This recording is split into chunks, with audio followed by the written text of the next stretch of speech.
Pajtimi i Damaskut me shkatrimin e arsenalit të tij kimik shmangu një ndërhyrje të mundshme ushtarake në Siri, ndërsa vetë zgjesimi i armëve të rrezikshme u përshëndet si një përpjekje e shquar ndërkombëtare. Por nga i mori regjimi Bashar al-Assadit, përbërësit e armëve që sot Perëndimi është angazhuar të zgjesojë. Sipas BBC-s, të paktën kimikatet dhe elementet e nevojshme për prodhimin e agentit vdekjeprurës nervor sarin, Siria i ka bler nga firmat britanike.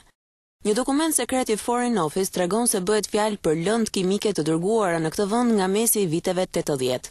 Brenda disa ditësh pritet të mbri dhe konfirmimi zyrtar se firmat angleze i siguruan Damaskut kimikate, të cilat siç pohon edhe regjimi vet, kanë pasur një vend të rëndësishëm në programin e tij të armëve kimike. Ministrat britanik pritet të argumentojnë se aso kohë nuk ishte rregulla të forta në fuqi që të frenonin veprime të tilla, ndërsa sot kontrollet janë shumë të rrepta.